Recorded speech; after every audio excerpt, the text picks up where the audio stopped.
Welcome everyone to Glasses On. This is my first time to introduce this show in English.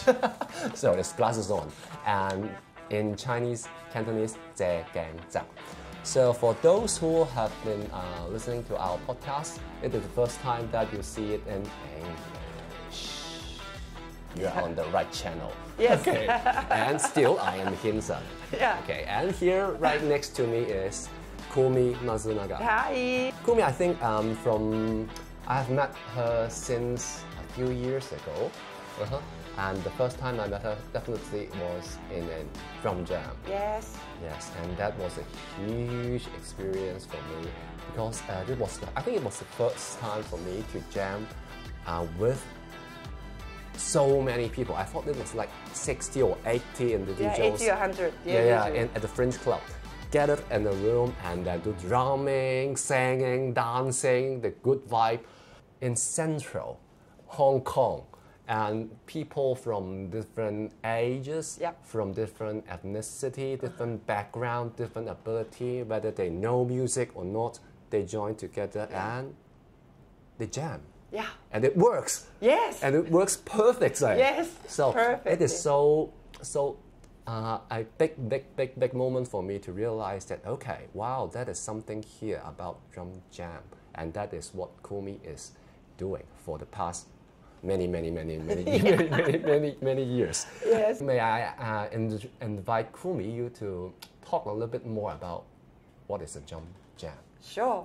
Yeah, I'm so honored to be invited in here, and thank you very much. And I always enjoy talking with you. So, and then I know that this series of podcasts are very long, like some are like more than an hour long, right? Yeah. So it might be good for the viewer, the people watching to listen, because many people have come to drum jam. Yes. And have played the music with me and have connected so much.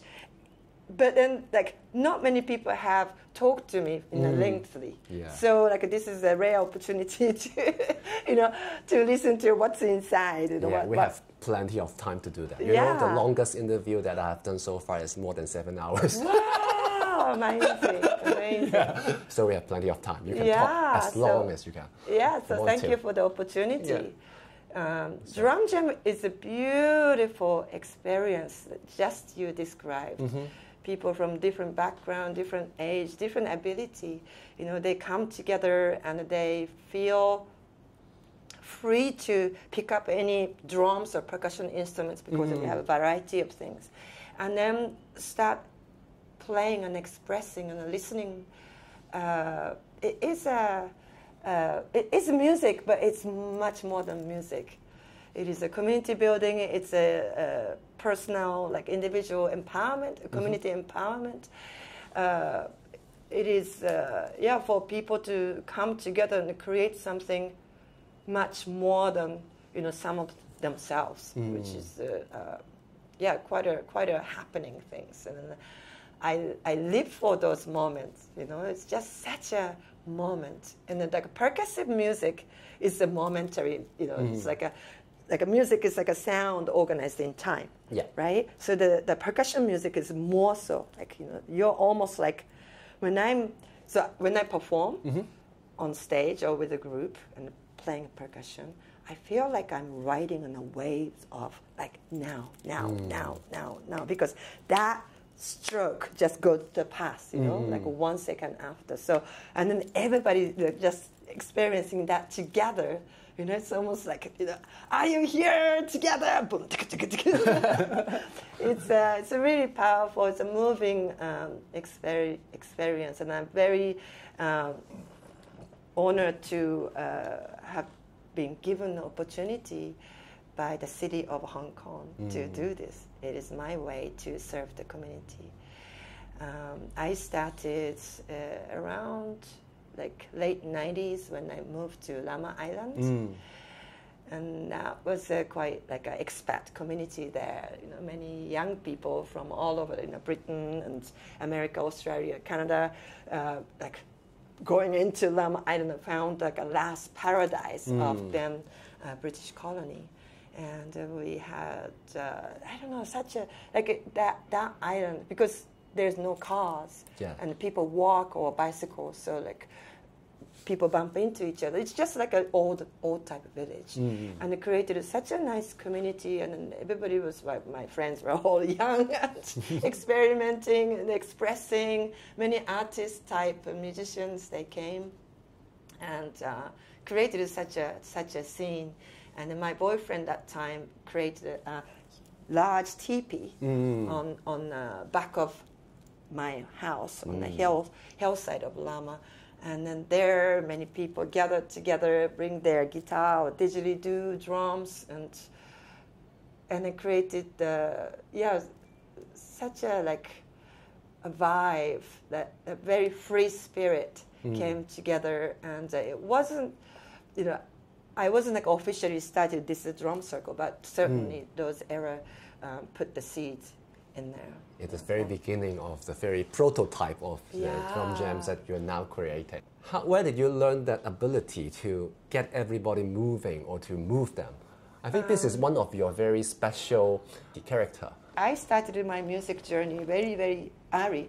3 years old, I did a classical piano, which I continued till age 17 in Japan. And then in junior high school, I played the guitar and I sang songs. And when you play guitar, like you can play the bass. And then I started in primary school. My primary music teacher was just such a influencer for me. Like really? He was young. He was a very young music teacher, like long hair. This is the 70s.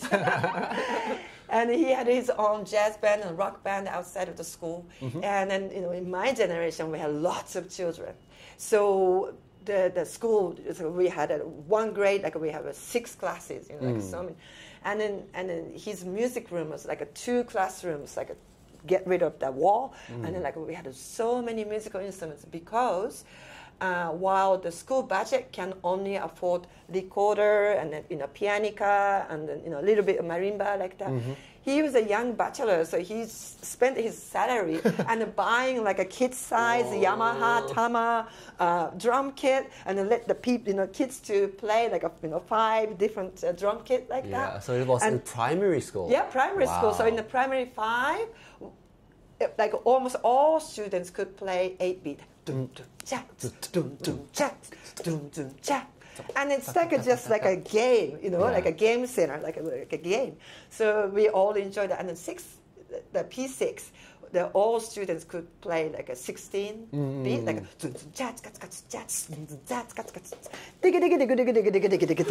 like this. And it was so much fun because like you learn the independency and like we are so young, like a sponge. And it's just like playing a game, like we could play that.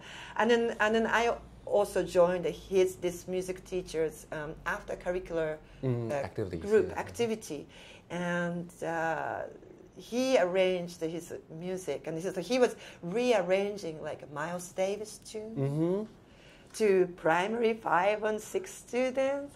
Wow! And it was so cool. Like we were different. Like we were young, but we knew we were doing something really cool, like blue notes and things. And we practice to the once a year this annual national whole nation Japan kids like a school music competition, and then many other schools are like a typical sort of like brass band or like a singing choir. Like we were like doing a funk and a blue note. Yeah. So, and in his music room we had so many different instruments. I tried everything, like electron, that's also the coordination, right, with the foot pedal, marimba, xylophone, silver flute, so many percussion instruments. So from your early ages, you have been with different kind of musical instruments for... Yeah, I think I had somehow good ear because I remember my parents took me to screening of Tchaikovsky's life movie, which is quite difficult. I'm sure it was like the subtitle, Japanese subtitle. It's quite like an adult movie for a child, like a kindergarten age child. But then the music really touched me, And then, so we went home. As soon as we reached home, I just went to the room where my piano was and I started playing da da da dum dum da da da dum dum da dum da dum da dum bum. So like I had a good ear. I do have a perfect pitch. Okay. Yeah, because I started learning a piano from my neighbor's mother, was a teacher at the age 3. Age 3 kids, like you can teach so much things, right? And then she did like a game, you know. Like, wow. So like look back and then what this note is, you know, what is this? So and then when you and then she also did the chords, da da da. And then you sing it da da da. Yeah. So, yeah, that was really fun. And when we have a right answer, like, oh, now you can do the coloring. So then, like, the piano teacher, she connected us the sound and the color. Because as you are a yoga teacher, you know all the chakra has different vibration and different color, right? And a different sound. So she combined this together in her teaching? Yes, of course she didn't teach chakra at that time. But I think many people have similar color palette. Like for me, do, mi, so, like a do, si, is like a very open and neutral. So for me, that is white. And then D is orange. E is like a bright yellow. And then F is like a yellow-green. And so G is like a blue. Right?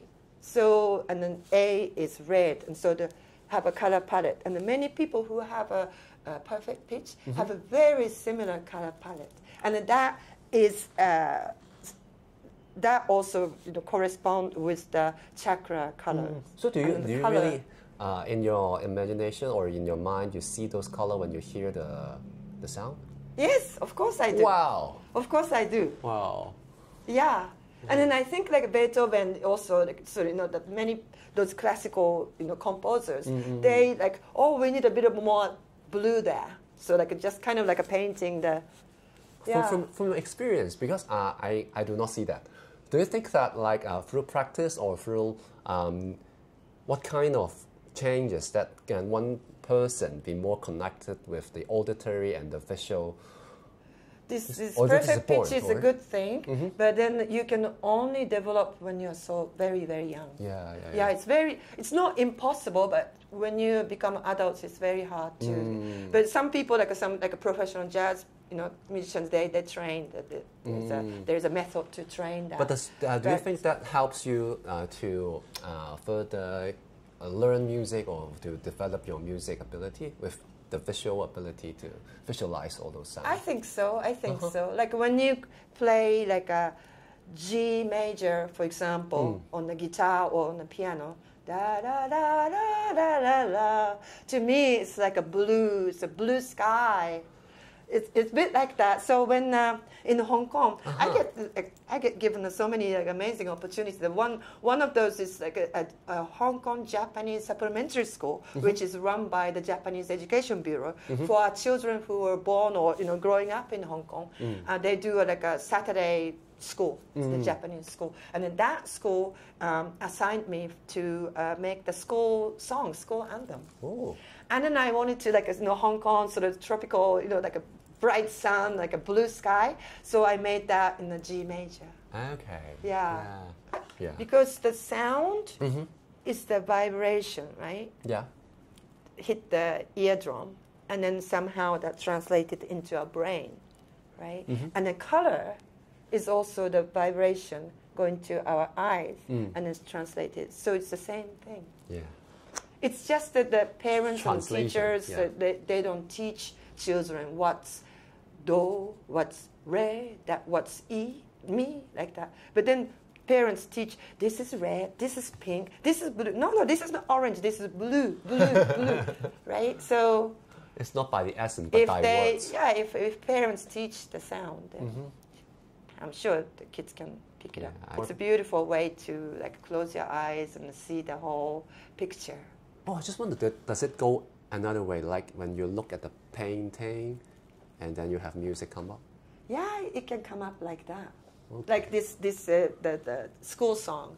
I sort of had the image of blue skies and white clouds and sort of happy, joyful childhood, and then I composed music like that. So this is like, well, we just talked about a little bit about your early music learning experience. Sure. Yeah.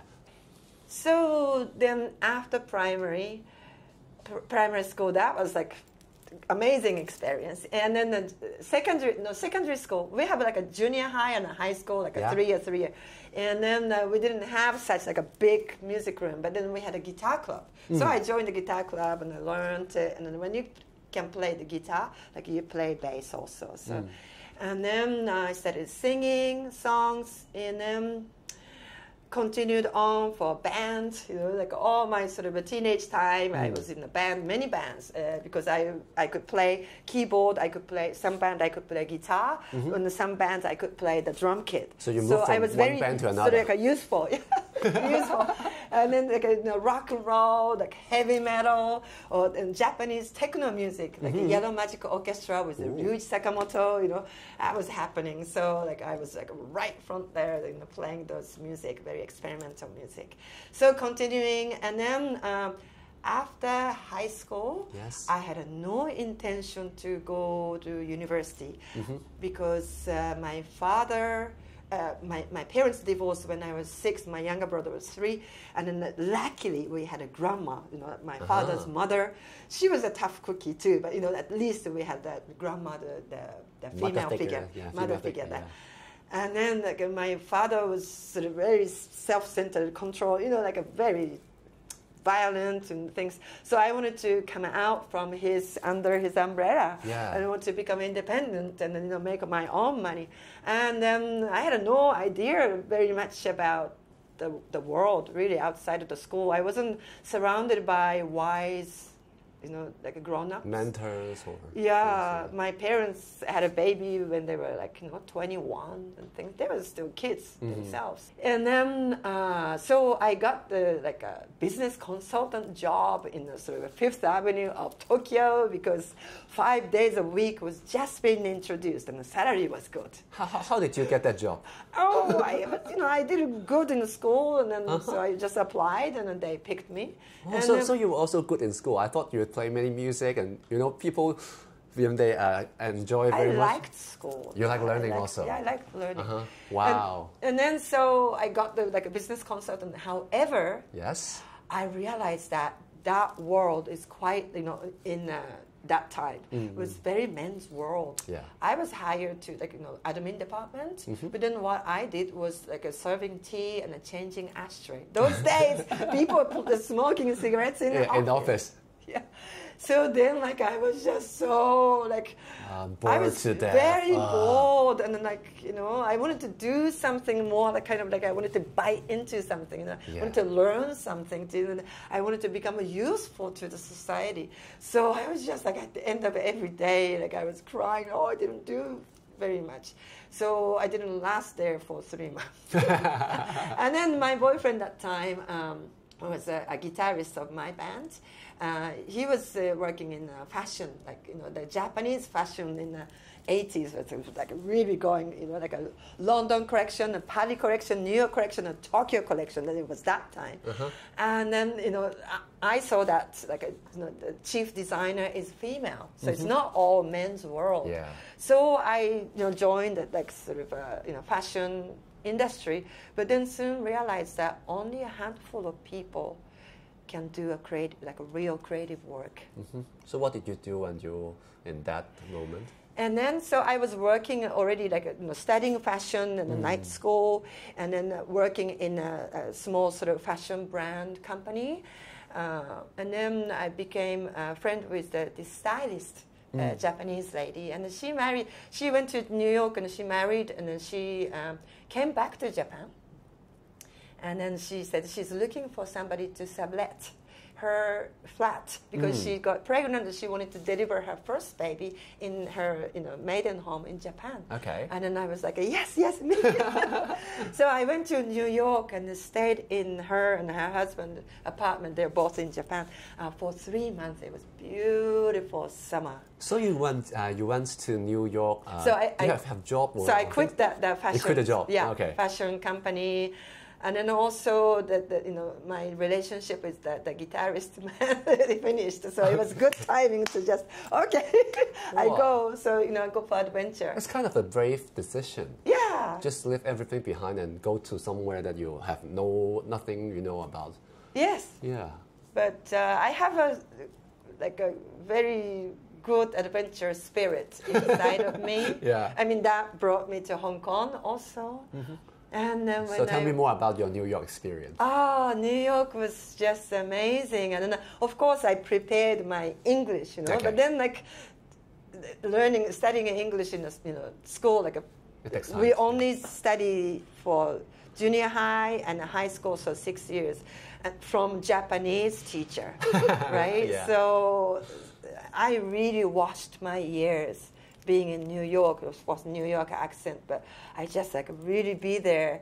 And then first month I didn't just washing my ears. Same like music, you have to just direct a sound and direct and art was just everywhere. I lived in museums. I really did lived in museums and. From Natural History Museum because I'm interested in anthropology, side of things, and the masks from Africa and things to the Modern Art Museum, so famous, right? Oh, when I went to the room where Water Lily, Monet. Oh, I really like Monet. Well, I became fan of Monet because in the Modern Art Museum of New York, I walk in and huge room, and then just he's one one piece of water lily, and then I thought, wow, this is the way to really appreciate this art. Japan. Of course, I go to museums, but Tokyo Museum is good, but then it's not that huge, and then wow. And at that time, also in New York, they were doing a modern art series, a Berlin art. A Berlin Wall was just coming down, and Germany was just so vibrant things. Lots of that energy was just coming out onto the visual art. So I loved that. So that was the late 80s. Yeah. And then I bumped into a Japanese, some very established artists, and then they became friends. And then I also, when I was young in Japan, I used to hang out with sort of a underground theater people, a very creative bunch. Yeah. And then also I spent a lot of time with the Butoh dancers. Do you know Butoh? Yeah, the white face. Yeah, a typical a white and a shaved head, and then instead of a classic ballet, a beautiful, high and angelic like that. There's more pain, anger, pain. Roll. Very raw, emotions and the earth and things. So I used to hang out with that, and then there was a famous Butoh dancer, Popo, living in Manhattan, and I used to hang out with him too. So you know him before, or you go there and meet him? I was introduced by the Butoh dance community. If you go to New York, go on a visit, and so he really took care of me, and he lived in those loft in a really nice place. Was the New York journey your first time going out of almost, Japan? Since I'm Japanese, I go to Hawaii. Hawaii is almost Japan. The whole place, here's Hawaii, here's Japan. The whole place is moving there. Japan's going, come, but then before it reaches Japan, you're going down to the, But so I've been to Japan, but New York was the most, the first sort of thing. And then I was young, and just such the New York City made a good impression on me. And then I hang out with lots of creative people. And then Central Park, New York Philharmonic, they do a free concert under the star. So nice to just enjoy, and very cool to enjoy. You know, like if we do that in Hong Kong or Japan, you know, like a free concert, you know, there'd be lots of like kids running around. Yeah. Right? And someone would just well, people like are doing it very sensitive, right? There's no kids. Just like, you know, they play very smart. Okay. Yeah. So I started picking up, you know, New York accent English, and so like I can have a conversation. And I'm such a curious person. What's that? What is that? What do you mean by that? You know, I just talking, you know, to everyone you met. To many people, and making lots of friends, and also I like dancing. You know, I like music, but then I love dancing. I like dancing to music. So I was just going to a nice club every weekend. And I was young with a Japanese fashion, and then like the bouncer, the door, you know, the guy at the door, like they just look at you, you know, like, oh, you, me? Come here. Like, so like I became friends with many bouncers of really nice clubs. So I enjoyed dancing. And then also like one afternoon I was walking, you know, New York is so nice to walk, right? Yeah. And I was walking, and then I saw a long queue. And then a curious Kumi just go, hey, you know, what's this queue? Like, what's happening? And, oh, come on, you know, line up. You know, this is off record. James Brown is playing at his old friend's like a club, like it's like a bar, like a tiny bar, but then it had like a mezzanine. It's a very unique kind of a place. It's really small, but James Brown is coming. It's off record. Just queue up. So I thought, okay, that's great. And then I like funk and, you know, all sorts of music. So I just went there. And then just one moment. For those who don't know who is James Brown, maybe James you have Brown. given a little bit introduction of this guy. Thank you so much. That's so true. James Brown, like many people know Michael Jackson, right? King of pop. And James Brown is like king of funk. He passed away. He's a black American, and then he brought like a very strong African rhythm to mix with the very driving sound of like a funk music. In 60s and 70s, James Brown, like you can Google it, like the famous one, get up, I get on that, get up, I get on that. Get up, I get on that. You know, like, just it's a funk music, Sex Machine, and Get Up. I think you probably have heard James Brown music, and then many of like Bruno Mars, like it's a James Brown in the modern version, like you know, that kind of like a black sort of a funk, very like driving, very danceable. So that's James Brown, and so you got a private show of his. Yeah, it was a private show. And then when I was in New York, one of my hobby was photography. So I had my Nikon 50mm and black and white.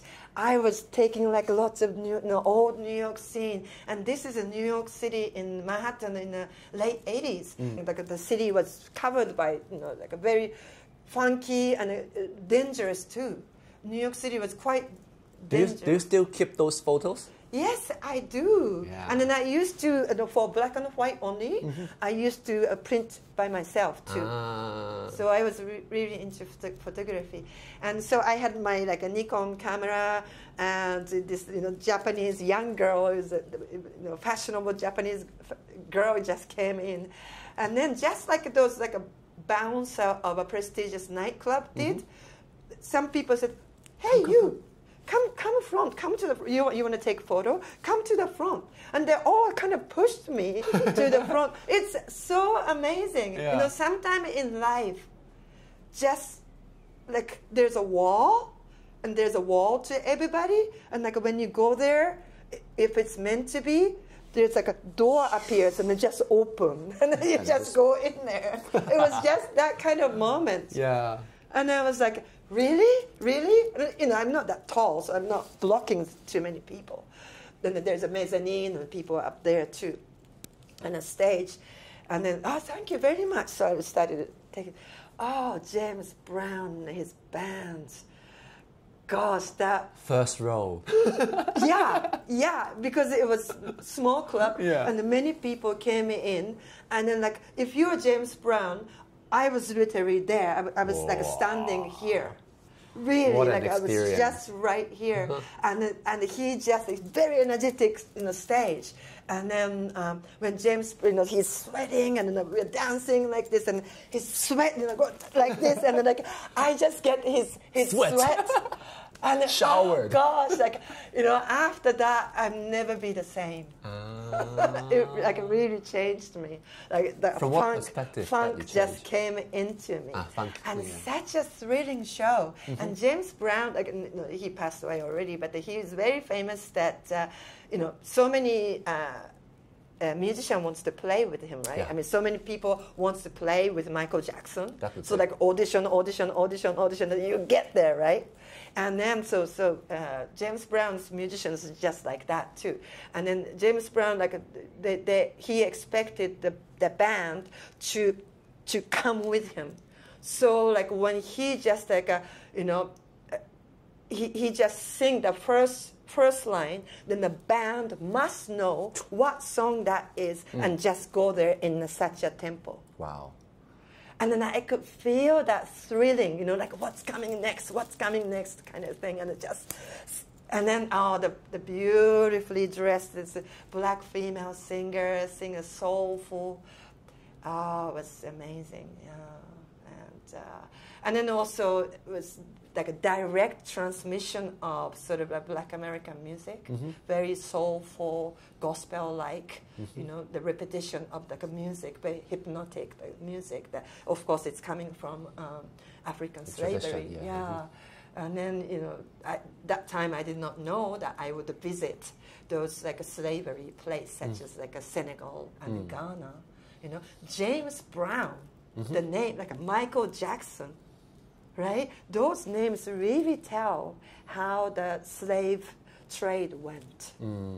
They could not keep their own names, the name, so they were given the name by British name, English name.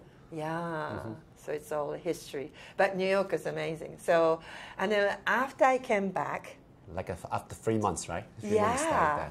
Yeah, to Japan, and suddenly my grandmother was weak.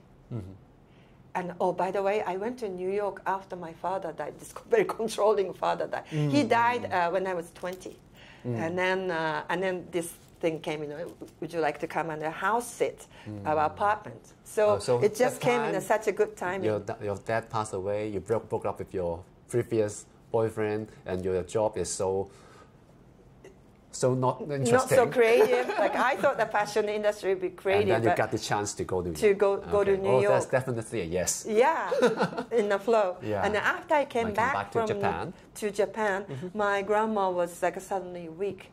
I think that is due to, you know, I mean, any parents whose child go before you is a very sad thing. And then. She, you know, I was still like a 21,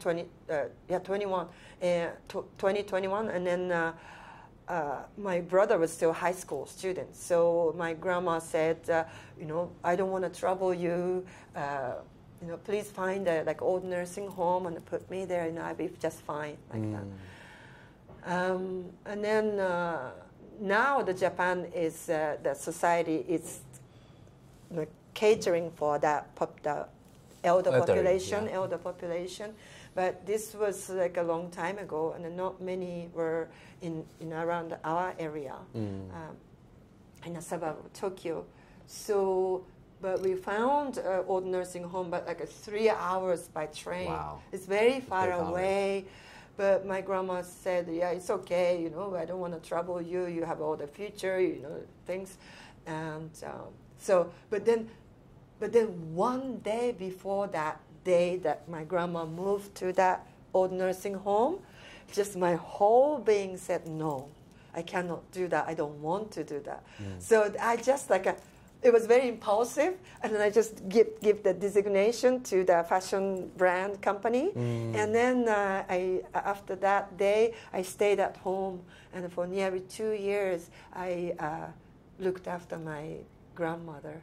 And I changed her nappy. She's like a small grandmother. And then I put her into a bath. And then I'm mashing the pumpkin and potato. And then I'm spooning her like that. And I'm washing her potty. Just like looking after a baby. But baby is the future is bright. Be able to do this. Like a day by day. But then the old people is it becomes like a contracting. Yeah, like going, she used to be able to do that, but she can't do that now, or she can't walk now, like this. So I did that, and that was my choice. And so I was 20, 21, 22. So many of my friends. Why you make that choice? Because the old nursing home is so far away, and we won't be able to visit her so often. And then also, she's the one who changed my nappy. She's the one who raised me. And then I wanted to give her back. It was just it was I didn't have to logically think. It was just my whole being. I want to do that. And that was experimental because I wasn't a trained nurse or anything. And through trials and errors, but then my big love towards her was there. And so I washed her whole teeth. Your body, everything. Yeah, everything. That's the human things. And then that 2 year just became quite important to me now to look back, because many of my friends were like college or university, doing the ski tour or karaoke or partying or like that. And then I was just at home looking after this grandma, old person. And that really made me think about life and death, and what is life. Yes. And what does it mean to be living? Because also, going to a nearby hospital to get some medicine for my grandma, I see that I see that many old people with the tubes and the things, and because the medical is so improved, many people and some are tied to the bed, And I thought, does that mean that person's living, So a young Kumi started thinking what it means, what is it? So before and after that 2 year, I changed. At the beginning, I thought I want to donate my time, to my grandma, because she doesn't have much time left, and she's, walking towards the end of her life. And then after 2 years, I realized that everybody lived in life, and then the time is given quite equally. And it's not sad to be old, you can live your life with the dignity. And you have your own curve. Yeah. So, and then towards the end of my second year, nearby hospital had a one bed space became available. Yes. And my auntie and uncle, everybody saying, Kumi, you did your thing. You really insisted that you did it, but you're young, you should go out and mingle with other young people. You should go out there like this. And my boyfriend that time that I met, this American visual artist, he's a modern sculptor. And then he's a world traveler. He's a really wild guy. Wow. And he said, come to Hong Kong. I have my solo exhibition there. Yeah. And then like everybody was saying, Kumi, just go, and enjoy. You got to enjoy your life, you know. My grandmother is safe now. Like Actually, your family members are quite supportive to you in this way, that they think sort of like a uncle and an auntie, sort of outside of my immediate home. Yeah. So then I did, and then when I went to Hong Kong, this modern American artist sculptor, he travels to many different parts of the world, and he reflects that to his art. But when he's in Hong Kong, he always lived on a sailing yacht. Wow. So he rents from a local guy the small sailing yacht, and then, hey, this is our home. So my Hong Kong story started on board. And, living in Tokyo, in another like a Hong Kong type of like a dense city. And then I thought, wow, Hong Kong is beautiful. Once you go out there, it's beautiful. Clear water and nice wind, catch a nice wind. And so we sailed to many different islands, and then we sailed to Macau also. Yeah. Macau that time was still so Hong Kong was under British rules, and then Macau is like a Portuguese, right? Yeah. Portuguese people love music; they dance. So like we had amazing parties there. So that's a good time. So that's like a beginning of my Hong Kong journey.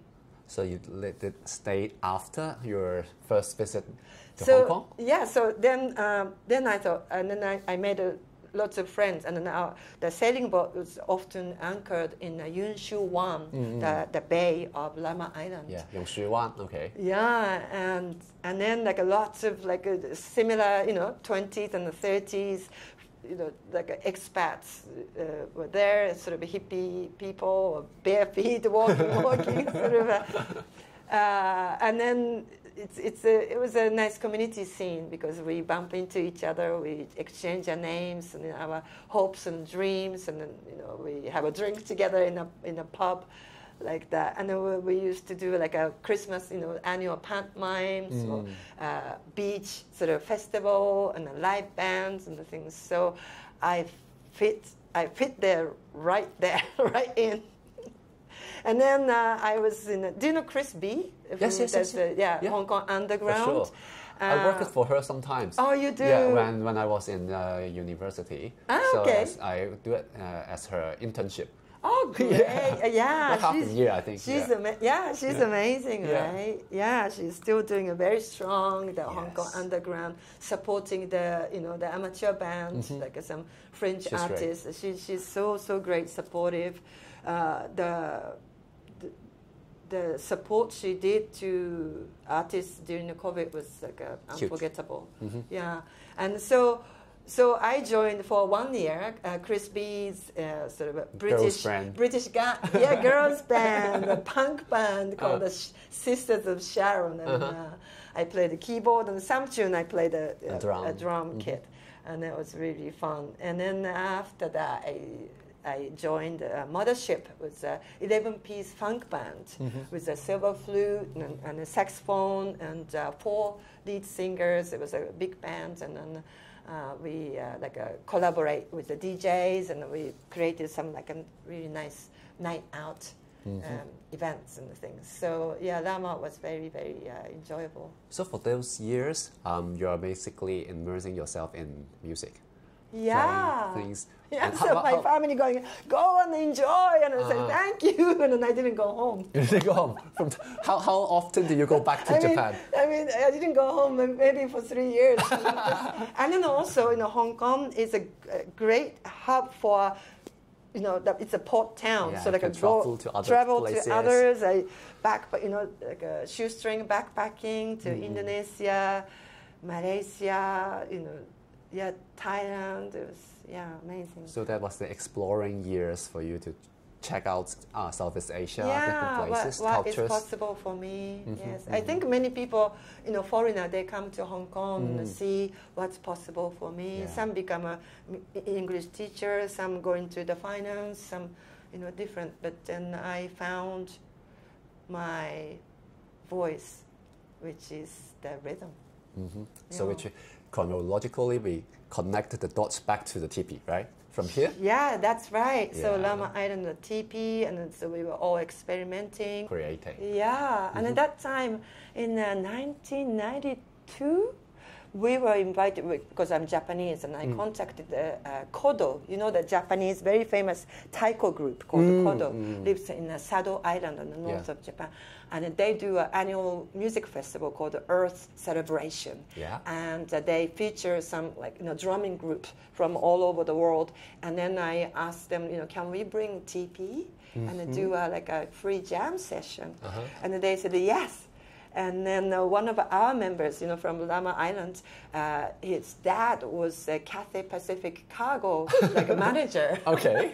so like, you know, we shipped the TP material. Can you explain like how big that thing was? Oh, how big? Yeah. Like along this thing, so we could easily have like a 50 people. 50. Yeah, Wow. 50 people together, and it's a large teepee. Yeah. And Japanese, I contacted Japanese Bamboo Association, Yeah. and they were so willing to support, and they brought the bamboo, and we elected it, and then that was such a hit, very popular. And then since that year, What was that event? it was called the Earth Celebration. Okay. It's an annual music event organized by Goodall, which is a very famous Japanese taiko group, on their land of Sado Island. Is the event still continue yes, till this year? So, yeah. Wow. Yeah. Okay, so it's a long. I think you would enjoy that Okay. festival. And then since that year, they created a more like participatory fringe program because until then they had the musicians on the stage and the audience in the audience side. Yeah. You know, of course they come together, but you know they're watching the musicians, and then so there's a separation gap there. And the drum jam is like we don't allow the audience observer, everybody, you know. Join. Yeah, I would just say, hey, you now play this, and I give you this. just boom, like this. So I make everybody, encourage everybody, invite everybody to be the active musician. In late 90s, late 80s and early 90s, while we were experimenting, inside and around this teepee on Lama Island, there was a voice like, hey, let's everybody study this percussion book or like a samba book. There's all the score sheet there. We should go there. We should really respect the tradition and learn and let's play this one because I like it. And then there was another voice from the member, our member, like, hey, no, we're just coming out of that. Not following that. We are listening and we are feeling and we are creating our music. Yeah, we're let's not doing not the go score there. music. Right. Yeah. And then having this classically trained background of music, and then also I understood the free form of musical expression that the non-musician wanted to do. Like a music can be a quite intimidating place to go. So like I wanted to welcome those people too. So how can I do that? So I was thinking like this, and then I met this Senegalese guy at APA, Hong Kong APA. He came and through America, through United States, he came to visit. And then that time, Dr. Long, do you know Wing Long? He used to be the principal of percussion at Hong Kong Phil, and who also taught the percussion for a long time at the Hong Kong APA. Yeah. He had his own sort of a world music group happening that time.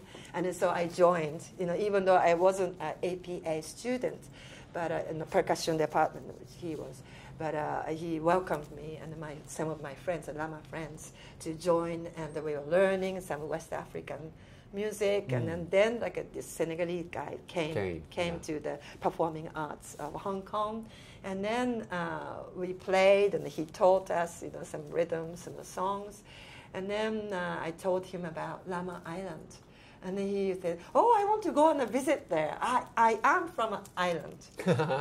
And then so I invited him to Lama Island, and he immediately loved it. Really? And he decided to stay there, and he met his future wife, and he stayed in Hong Kong. Yeah. What is his name again? Mamadou Mbaye. Okay, Mamadou Mbaye. He's from Senegal, Wolof tribe, Wolof language.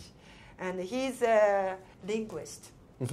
And he's a great chef. He's such a multifaceted guy. Wow. And he used to make like a Senegalese food in a big pot of like African food and offering to people.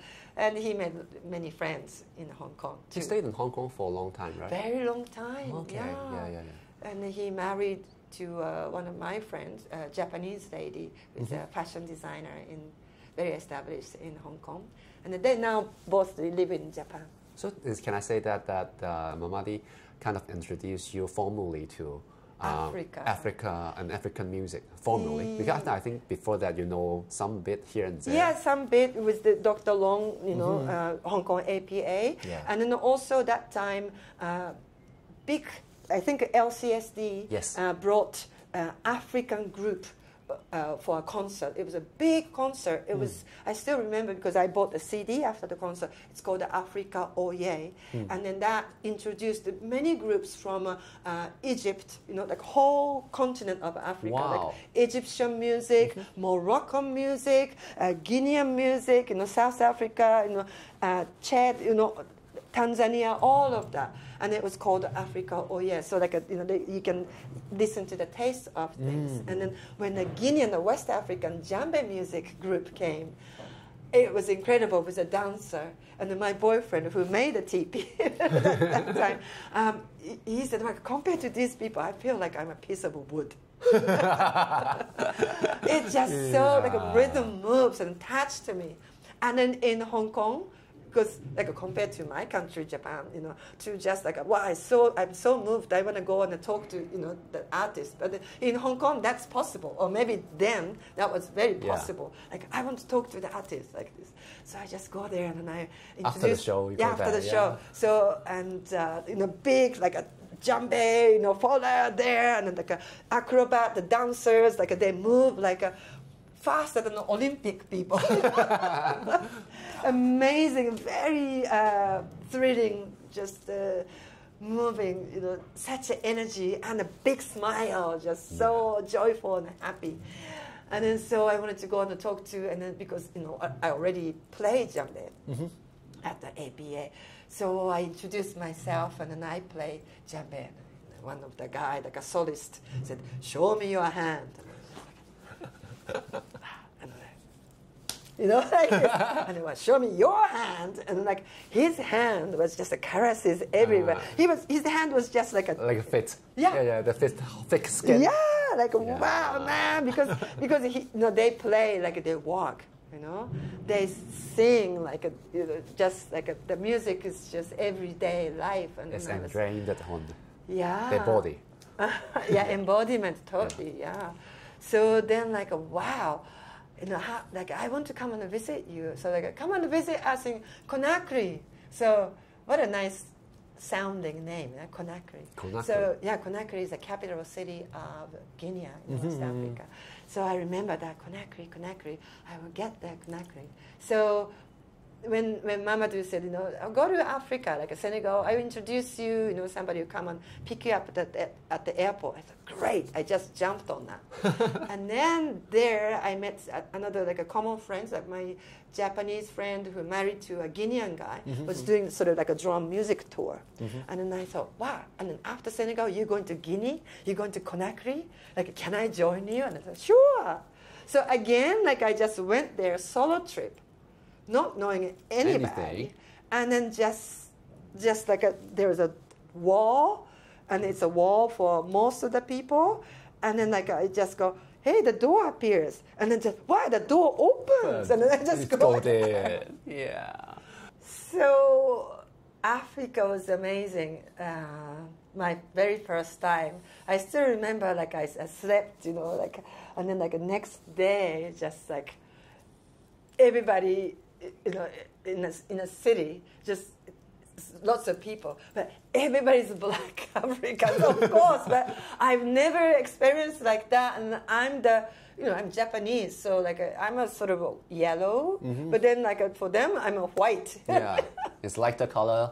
Yeah, and then Africa is so inclusive. You might have seen, like even in Hong Kong or around Changi Mansion in Tsim Sha Tsui, like when African people meet, or even just across like this, and then they kind of nod or say something, or hello or salam alaikum. There's some sort of greet. There's a African brotherhood and sisterhood, even like they are strangers. We Japanese, we also have that. We even like you are in the same lift, same elevator. Yeah. You go like this and you hold the door, or sort of like a respect, or sort of some sort of like a human connection, which Hong Kong has a very different one. You don't because I think it's coming from, this is my theory, but coming from such a tiny space, very limited space, and so many people sharing it. You cannot greet everyone. Yeah, like you don't want to connect with you cannot. people. Physically, you cannot, like there are 100 people you are seeing on the same same size. Yeah, you cannot greet everyone. Yeah. It's physically impossible. But yeah, and Africa. So, I already did a sort of shoestring backpacking from Hong Kong to Indonesia, places. Java, places like that. So I'm used to solo trip, but then I like solo trip because people said, "Why aren't you scared?" I go to like a North India, solo like that. Like people hear about the bad news. People like tourists get raped or whatever like that. But solo trip is nice because then you're so exposed. Right? Like you have to be so into the now. Yeah, and then the people easy to, hey, can I help something? Or, if you're a couple, the people leave you alone. Yeah. Or like even like a tour group, they'll leave you alone. So I like solo trip. I like that too. And then I like music. And through the spirit of music, I have made so many friends. Not only in my country, Japan, but I made so many friends in Hong Kong because of the music. And then, when I travel to, the music is a great universal language that people understand. And it's sort of easy to open their hearts. And then, so in Africa, it's just like that. And then I ask, hey, I'm here, I want to learn drumming. Do you know anybody? And then yeah, everybody knows. Everyone. Yeah, like that. So, and since by the way, where were you when you were talking about this one? So this is like which country? Like a Conakry in Guinea. Okay, Conakry. Okay. Of course, like I had beautiful teachers in Senegal too. Yeah. Many beautiful musicians.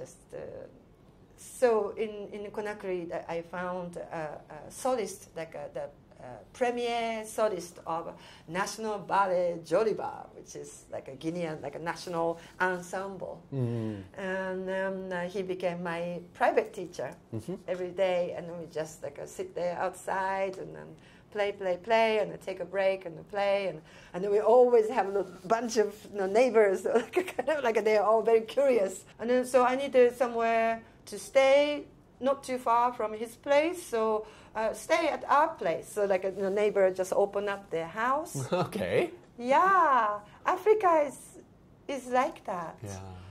Yeah. Financially, materialistically poor, but societally, spiritually, they're very rich. Yeah, they include you. Even the food they have in West Africa, many West African countries, you don't have your own plate. You just have the large, those like a white metal things with the flour, things from China. They just put that and lots of rice and just a little bit of sauce and vegetables, and everybody just shared like that. So, yeah, I shared like a big bed with two African sisters sleeping like this in the girls' room, and this is a boys' room, like that. Even the house that I stayed, and then I kept going back, so they became like my family home. you know, in West Africa, of course, they have all tribal, you know, dialect, the tribal language. But the French is the common language, like English for Hong Kong and India, for the same reason, the colonizer. And then my French is just so small, you know, very very basic. So really the communication is, you know, body very language limited. or just like hey, let's all play, you know, like a music. But slowly I pick up the French, and then I discovered this house, my African family in Conakry in Guinea. It wasn't a biological family. It was a united color of like a different tribe coming in. It was very interesting, and the big African mama is there. She's the pillar of the family. Yeah. And then there are many children, like from like 7-year-old to like adult children, and then they're all coming from. So they were like the relative or friends of friends, like this. So they just stay in the same home. Yeah, because it's the capital city. Some goes to school, and then this, you know, mama needs like a young children to look after, you know, her house, like that. So it was like a collective. Okay. Yeah. Wow. Nice, right? Yeah. And so I really enjoyed Africa very, very much. People are very open, friendly, and helpful. And then their music is just so fantastic. Music is the center of their society. Wow. Yeah. They're playing all the time, singing songs, and like these things I picked up. It's very popular now. Yeah. But because of you, or because of many, Travis yeah. and other people, you know, Asarato. I picked up this one in Senegal first, and then I traveled to Gambia, and then I traveled to Casamance. Casamance is Senegal is quite large, and this is the coastline. Yes. And then alongside the Gambia River, this is Gambia, and that was a British colony. And then below that is still Senegal, and this is called Casamance. It's almost like a different country, it's a different culture.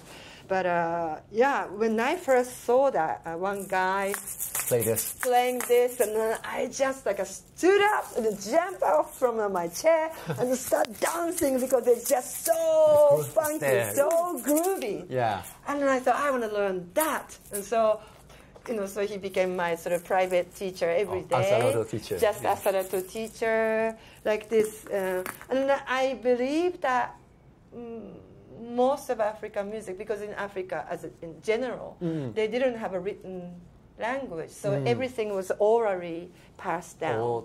Just listening, auditory. Yeah. So, you know, now people like super duper drummers in Senegal or, you know, Guinea say like, this is a tradition, but then imagine if it's a tradition in the 1800s. It may be quite different. Yeah. But they don't have the written language. Whereas the Western, you know, chamber music or orchestra music, all they have scores. Yeah, they're so scored. So there are some like groups like who really dedicated to play that music with that replica of that instruments, right? Like they just so it's a different. But African music, and then my understanding, my interpretation of African music is like a modern jazz, because there's I would say there's no rule, but it's always changing, it's always following. It's almost like for example, pygmy music, pygmy people, right? And then the old grandma, you know, singing, and then like the wood, the branches, like this. Every single time, it's a different music. Right? Okay. Yeah, and maybe different occasion and different singers like that. So it's not every time like, you know. Even it's kind of like a same song. Same song, but the presentation, different version. Yeah, the version is different. Yeah, and how many musicians are there, sort of thing. So, very fluidity. It's not so fluidity. rigid. Yeah. Whereas like my country, like we like rules to and the, rules and the traditions and like you know. By the way, I'm a left-handed percussionist, and in Japan, like if you're a taiko drummer, like you need to be the right hand because it is the way that everybody do. Yeah. So you have to be in the group, so you cannot go this way. Yeah. So there's a freedom of the expression, and then the African drum, you know, the traditional, of course, you know, traditional rhythm patterns and the dun-dun patterns and things like that. But then when the solist comes, and the solist just in that moment, just merge with the dancer, and the dancers up in the air, and then the rhythm go up in the air, and it just, you know, that the interactions. Yeah, it's just so moving and so thrilling, and it's just the music of that moment. And then I like something like that. Tell some stories, special stories that you have had in Africa. In Africa, I have so many stories to tell you. Yeah. But one of them is, so I visited in a village, like far away village in Guinea. And it's a village of Famad Konate, who is quite established djembe fola, like a drum master in Guinea. Quite elder now, but he's still alive. He's one of my teachers too. And so visited his village, and it's such a journey, like so many days. And to get to the village. Yeah, because like you really go by remote. minibus, and like similar to Hong Kong minibus. You know, some minibus just sit there, like, you know, like a shike. You know, when you go, like the Africa is like, Africa is like a, you know, when we're departing, like every seat's filled. Yeah. So sometimes like I have to wait like 2-3 days in a place, and then finally we go. 2-3 days. Yeah. Wow. And then so this in the village, and then many good drummers or dancers were sort of like go to capital city to do their work or performance or stuff. So when I go to these villages, I'm asked to play. I'm asked to play for their celebration, their rituals, their rites and things, and I feel just so humble, so honored. And one of those times, there's a Mother's Day, and wow, you celebrate Mother's Day, yes, and in this village, and from next village, just the procession of people coming, walking. And it's a celebratory day, and many women, like a beautiful, very colorful, this African bubu or African print, and they all have the basket on their head and the oranges, you know, the rice and the couscous and all that things to come on the cook. And then, so this village became the center, and the next village came next village. So many people came. Get together for the festival. Yeah, like a festival of Mother's Festival. And then, like in Africa, you imagine like mothers can be like a really wide range of a woman. Like it could be, I don't know, like a 13-year-old mother might be there, or even, I don't know, younger, or like, 65, like mothers, right? So, and so mothers came, and everybody was very happy. Like they just like, we're gonna have a nice day together. And then we come to, the food is cooking, and we come, and so me and the other like drummers are, go there, and it's huge, this mango tree, like a humongous mango tree, is sort of the center of the village community area. And then we go there, and then underneath the mango tree, and then some people have the speech, the intention of today, on the celebratory sort of a speech, go there, and then like one person starts singing, like one mother starts singing, and then everybody join that song. And then like we are accompanying the drum rhythms like this, and then like woman like start dancing because that's very natural. Some mother have the baby in the back, and just like going like this, and like a little bit just the under the tree, just going in a circle around like that. Yeah, and then like singing, and then sometimes they sing it in a carol, and very natural because that's how they grow up. singing songs and feeling the rhythms like this. And then I was just so impressed by that. And by the way, these African celebrities can go on and on and on for all day. Not like Hong Kong people. Time is money. What time? Like this is half hour. We have 30 minutes. Yeah, this is 30 minutes. Okay, and then we go to the next. Not like that. It's all day. Yeah. And this song can go for a long time, and then it comes to the mutually agreed ending. And then the next somebody else starts singing another song, and then everybody joined. And then this song, and everybody just so joyfully singing this song, and they just can naturally harmonize, and beautiful, beautiful, and some a solo drum going on, and some break going on, and a woman just do a solo dance like this, and then just the one song can expand. It's right? so vibrant. Yeah, very vibrant. And then this just comes to the mutually agreed ending, and then the next person and that can go for all day. And then I thought, man, so many beautiful songs. How many people in that group do you think? Maybe it's like hundreds. Yeah. To get around trees. Yeah. Wow. And some are cooking, busy, and they come and they take a turn and they go. They come back to the fire. It's a feast. Yeah, it's a feast for the whole villages. So, wow. And then and everybody in a very ecstatically happy and joyful. The music does that, right? The cortisol, the stress hormone go down, and the happy hormone go up. The scientists know that. Yeah. But it's just in the natural, and everybody's sort of very happy, and it's the collective music. It's not like a one lead singer singing and everybody appreciate. It's a collective music, and that went for all day, and I learned some of those chants, simple African chants.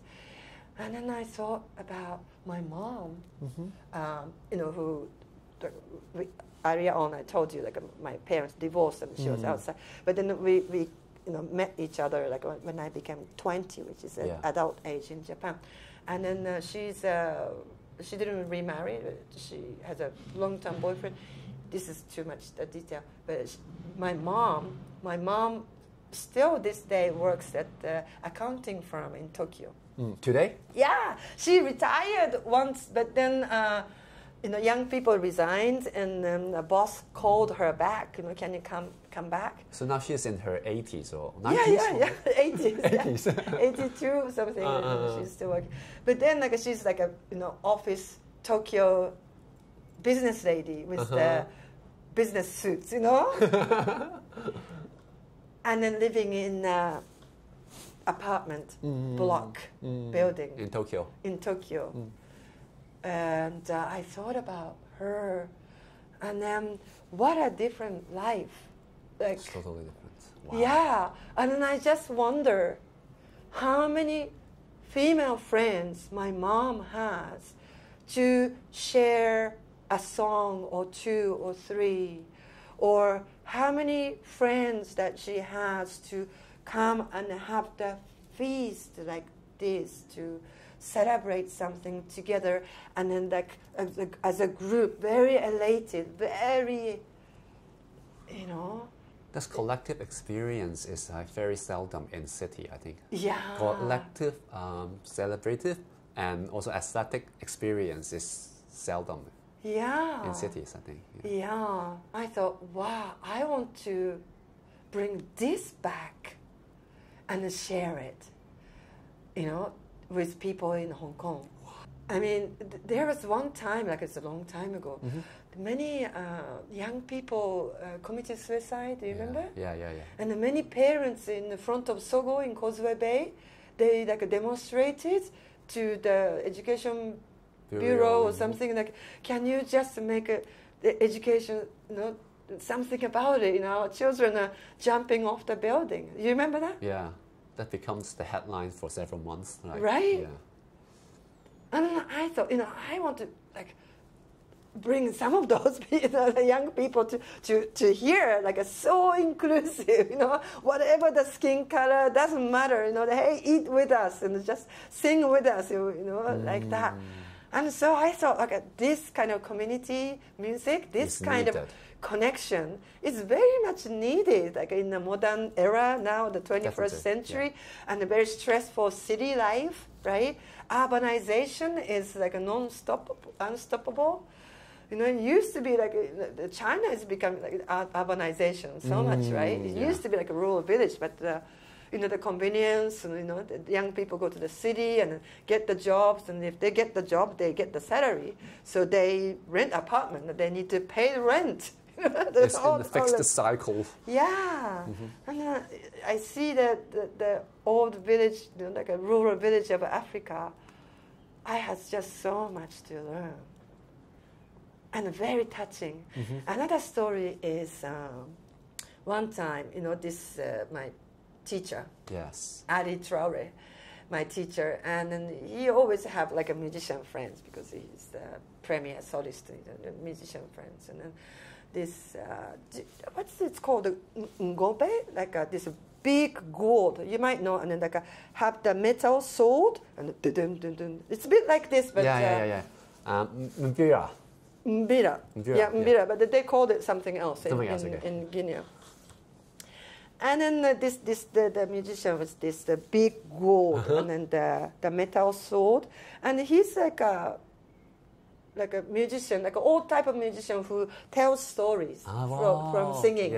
Just so everything can become a song, you know, like that. In Africa, it's like that.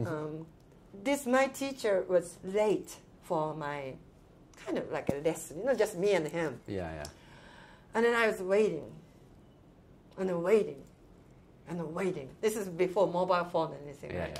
You can, and then you can like do nothing. it's getting hotter and hotter, hotter. And then I was becoming like a bit annoyed and angry, like, you know. And by the time, like, he was so late, maybe like 2-3 hours late. I don't remember exactly, but I was just my humor was coming out, you know, like you know, I didn't want to, as a Japanese, don't let the Japanese people wait. Just so you can only be early. You can only be like so punctual. So I just like humor's coming out, you know. Maybe this is an area on, you know, with me and him, my teacher, who became a good friend. And then and then I could see that like my teacher is walking, you know, like from a distance like this, and he's with this friend who's a storyteller with the song.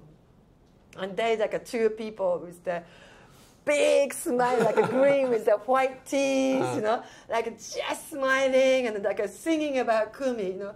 Oh, Kumi, bolom, bolom, bolom. And the steps just go like that, you know, to the left, to the left, to the right, like this. And then, oh, Kumi, bolom, bolom, bolom, you know, beautiful girl, bolom, bolom, bolom, came from Japan, Japan, Japan, or something like this. And just like, the way, it's a beautiful music. I'm just, you know, saying this one. But beautiful music with him, and such a quality music, I'll tell you.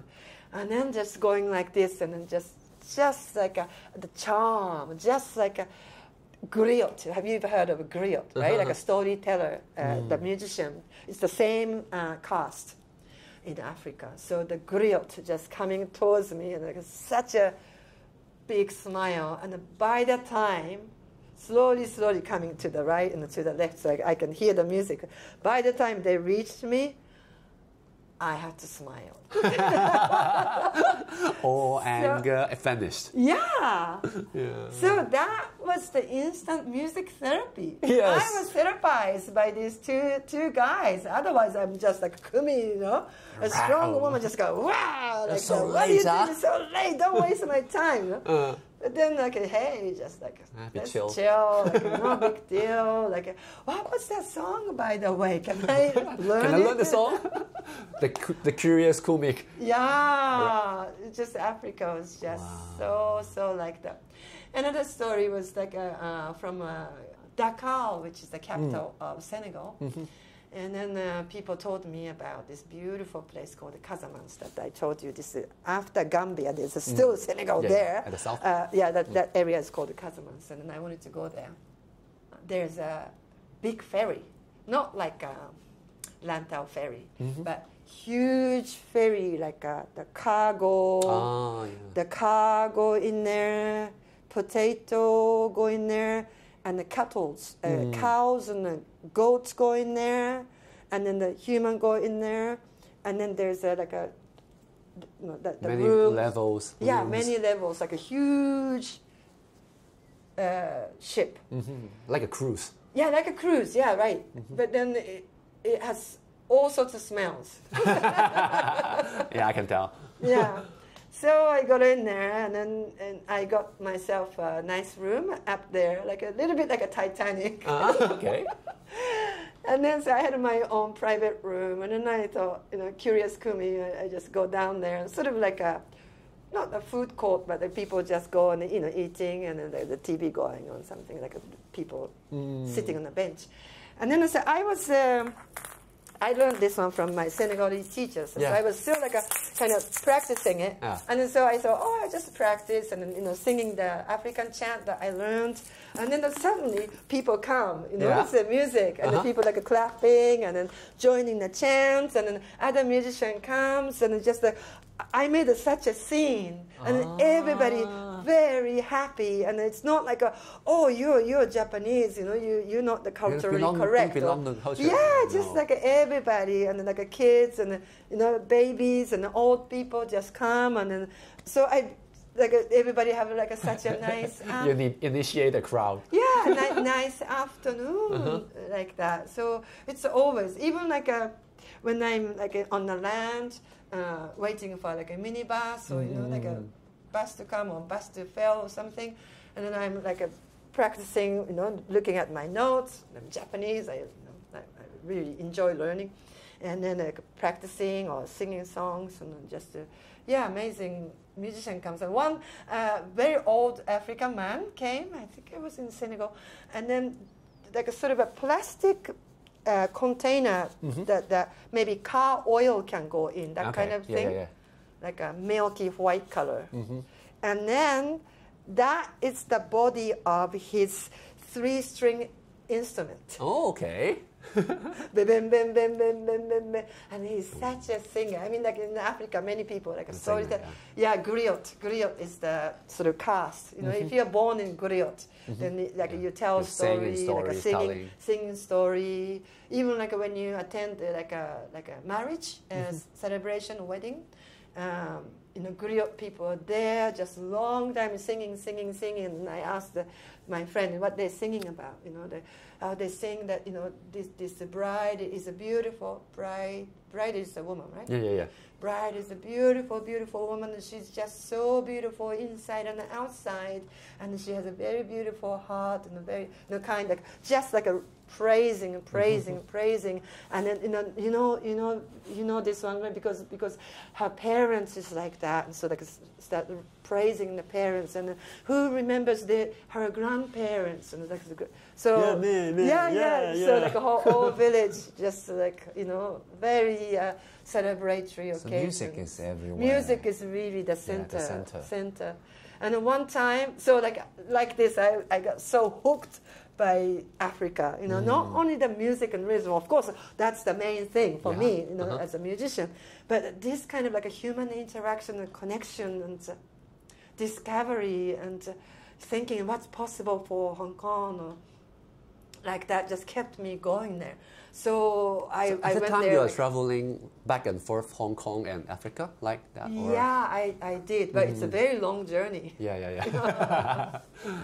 So therefore, the plane ticket is expensive. So I, being a freelance is so good that I can just arrange my schedule, and then I have a good 3 months or so to just go there and immerse myself in there and then come back. So that was the years of early 2000 or? 99, 2000, 2000, then around that. So I was there once a year, and it became twice a year, and it became 3 times a year, and I was so hooked. And then 1 year, the third time was with the RTHK television. This TV director started following my drum jam. I was already started doing a drum jam and community music, and started following, and taking a documentary things. And then you know, when we were chatting and having a Vita soy lemon tea thing, and then hey, I've never been to Africa, he said, and then I want to go. And then I said, well, you're a TV director, you know, like let's go together like this. And then, you know, make up some like a documentary storyline. And so that's what he did. And then, so I was teaching at Hong Kong APA that time. So I was like learning this at West African, you know, rhythm, and then like in Hong Kong and come back and teach. That's the best way to learn, right? And then I just become empty and then go back and learn and teach like that. I was doing that. And then so I took two of my students who were studying under Dr. Lung, the Chinese University of Hong Kong, the music department. So two young ladies came with me, and that was a storyline. And then as an organizer, and so I flew maybe 1 week before, and then like coordinate everything, and then like welcome. So the TV director, and then the TV cameraman, and the two university students came, and we had a great time. We really had a great time. Of course, I introduced my teacher and then my group of national ballet people, and then we went out and they made the African. Oh, I want to watch that. Yeah, I will upload on my website soon. Yeah. When you upload, let me know. I will put it on the show notes so that people can track on that. Yeah, that would be good. It was such an adventure trip, and then 4 Hong Kong people, right? 2 men and 2 young ladies. Yeah, they like a first time, like wow, what's happening here in the land of Africa? Yeah. But then I still remember there's 2 my students said, that this is amazing, but we can relate because we have traveled rural part of China. So when a village just becomes very simple, or you can say like a kind of materialistically poor, then like kind of becomes similar. It's like a straw hat roof. The structures things. Yeah, like a hat house, and the people cooking and eating together, and fire. And there's like a village song, or like a sort of like they can relate it to. So and then their hands became like they're bleeding like this, but they really wanted to learn, and then they had an opportunity to like show what they learned in a short trip. Yeah, we created such a memorable time and a good lasting friendship too. Yeah, it's always like that. Playing music together, I've been in a band too. Don't you agree? Like it creates the very special kind of relationship. Even like when you go to the studio and the band practice, and you might not speak too much, but then like you kind of know that person. Yes. Yeah, the music is one of those very... By how he responds. Yeah. By how he's like a self-centered, egoistic, look at me kind of person. Look at me. Yeah, you can tell like who's very... A lot of things, yeah. Yeah, lots of things in the music. Music is one of those things. It's one of the enigma, don't you think? From like a out of earth point of view, because we have air. Air is the medium. The wavelengths just comes to the tiny eardrum, and that translates into African drumming or beautiful symphony orchestra, like amazing subtlety. It's such an amazing thing. And then, because I traveled like west side from the north to the south, to the Senegal, Gambia, Guinea, Burkina Faso, Ghana, like this, I experienced firsthand the music medium is the air.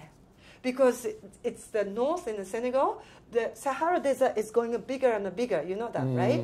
So it's like part of Senegal is like it's sand. The air is so dry.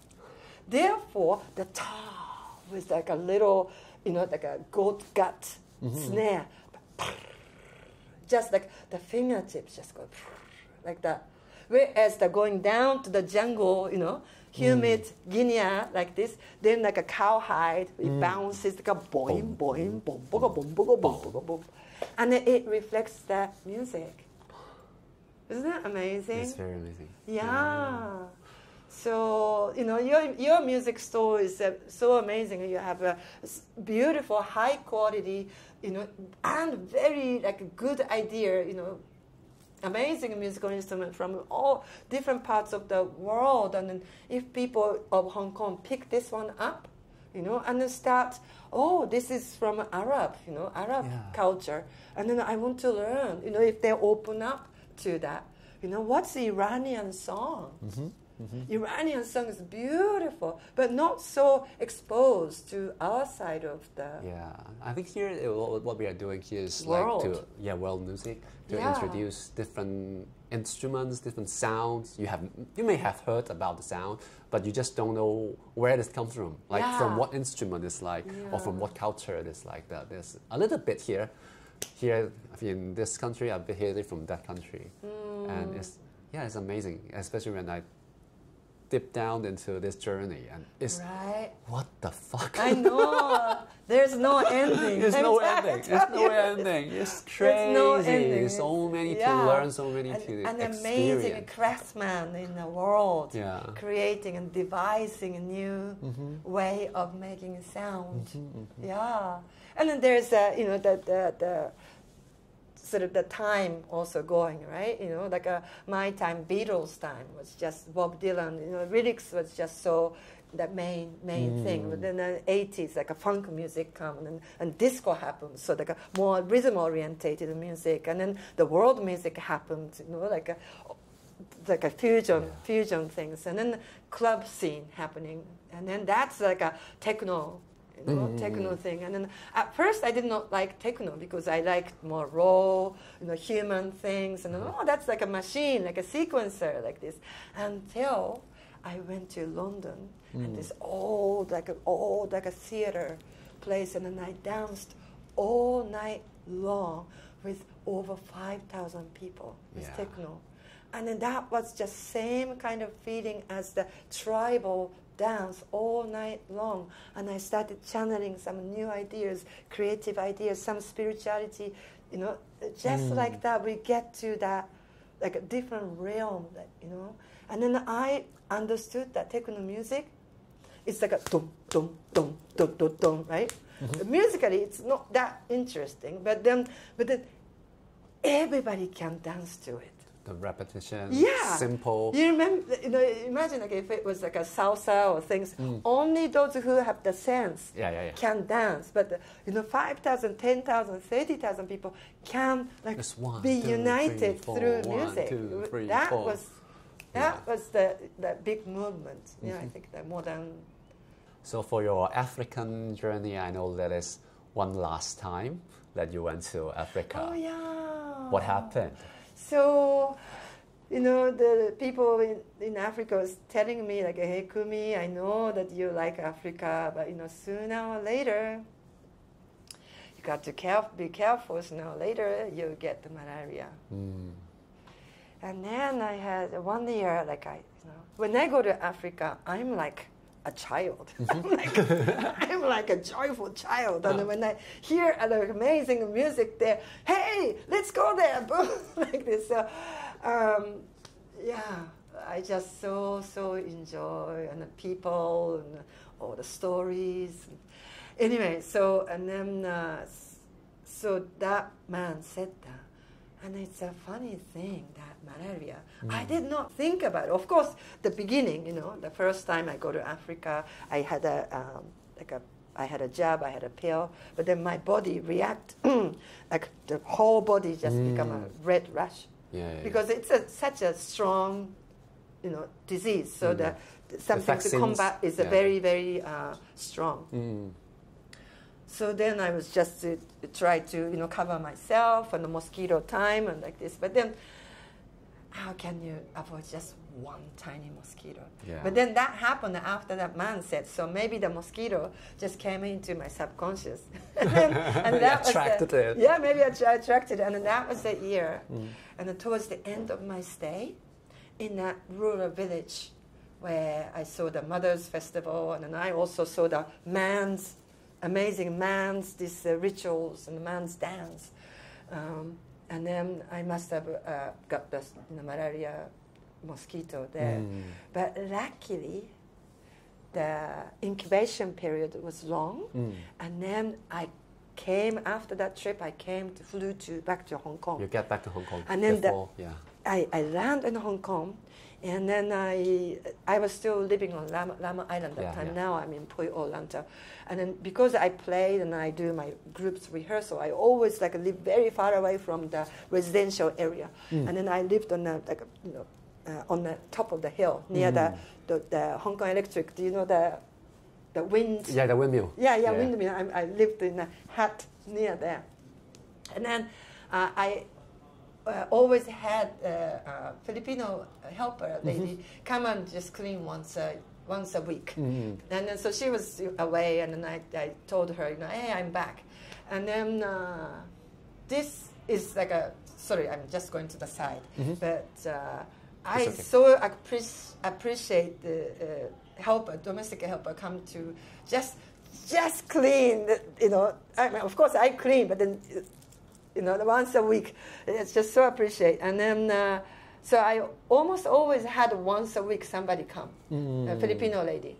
And then, and at that time, I don't remember, their hourly rate was amazingly low. And I was wow. But then you do a lot of things. Yeah, you do lots of things. And then I'm not in a flat. I'm in a house, in a countryside house.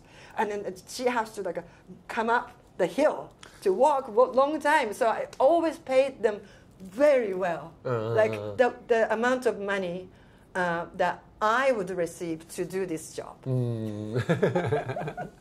So that every time, this Filipino lady, hey, Mom, I'm going back to the Philippines, but I want to introduce you to my friend. And so they always introduced me a very good one because I pay so good, very well. And so it's a give and take, right? Yes. So then Lorna, and hey, Lorna, I came back, and she came right next day to clean my house. And then I have a kitchen outside, sort of like a Lama Island countryside house.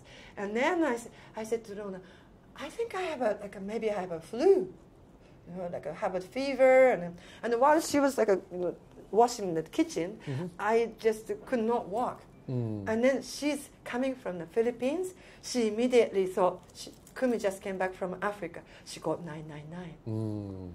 Because she knew. Serious, yeah, I didn't think I was still in the flu, yeah. So then the Lama Island, this tiny fire engine came. And then took me and then took my blood, and immediately helicopter to a Princess Margaret Hospital. Yeah, and then there's 3 types of malaria, and one is very, very fatal. It just shoots up to the brain, and then I had that one. Wow. Yeah, and the doctor, Princess Margaret, said that it's too late, but I don't think you'll make it. You got to call your family now. And then I'm on oxygen, and then I had my friend from Lama, Australian lady, was beside me. And then it's not right to use a mobile phone in ICU, but then I cannot talk. So then so the phone, and then I gave her my mom's home number, and then but she doesn't speak Japanese. My mom doesn't speak English. So I have to talk with her. But then I'm on oxygen, and when you're a sort of a deathbed, that oxygen is really coming in, but your lung is not really functioning. So you're really gasping for air because you want more air, but it's not just coming in. You just. That kind of situation. So when my mom answered the phone, I said, Mother, I'm dying. You got to come to Hong Kong now, like this. But then I sounded like, Mom, like that. And she thought I was a pervert. And she hung up the phone. Who's this? Yeah. And then this happened twice. So in that condition. I thought, oh, it doesn't matter. It's just okay. And then I kind of like, just let go. But then somehow, a miracle happened. And the next day, I woke up. And the day after, I woke up again. So I feel like after that, because I really went for the near death when doctor gave up. And then I thought I was really going. I just like faded away. And then after that, just everything is a gift. I really think that everything after that is a gift for me. Tell me more about that. Why do you think that is? Because like I could have just gone so easily, doing such adventure, like this, a solo trip and this and that. It's a risk. And then I paid for the risk. And then I could have died. And then my life could end it like that. But somehow, Hong Kong hospitals. It's so good. Hong Kong has raised me and saved me, I tell you. Yeah. Like, I cannot thank more for Hong Kong. And then even after that, they did a thorough after care. Every month, every 2 months, they had gone thorough blood test. Amazing, amazing care. How long did it take for you to recover from that sickness? I was in the hospital for 2 months. Yeah, wow. Yeah, and then I went out, and I fainted, and then my blood platelet was like normally normal people have a 200, and at that time when I fainted, I had a 2. So then again, like a helicopter, and then so they really took care of me so much, and then it was a very strong disease. And then after that year, I didn't go to Africa because of that experience. Yeah, you cannot, I was slowly recovering, and then instead that year I got pregnant, and I went into the different journey, different adventure. So and then now that child is 20 years old. She just finished the 2 years of university in Maine, in America, and here for the summer, and she got accepted by an organization, a community organization in Hong Kong, in Yamate. So she's going to be here for the internship till the end of this year, and she's going to go back and have 2 more years. So after Africa, and you got pregnant after that. Yeah, pregnant after that. But towards the end of Africa, I was at the Mama Educator's home. And then we were taking students were taking a workshop from Mama Educator. And then everybody do the performance at the end. And then there's one guy who performed, like everybody do a solo like this, and then one by one. And one guy did something different. Like he just stepped forward, and then like interacted with the audience, which was like African kids, and then the neighbors or the families, and then like doing the call and the response and the things. And I thought, oh, that's different, because there all the students are learning the technique. Yeah. How to do the chop like this. How fast you can play like this. And this guy was different. So I thought, oh, you're a bit different, what was that?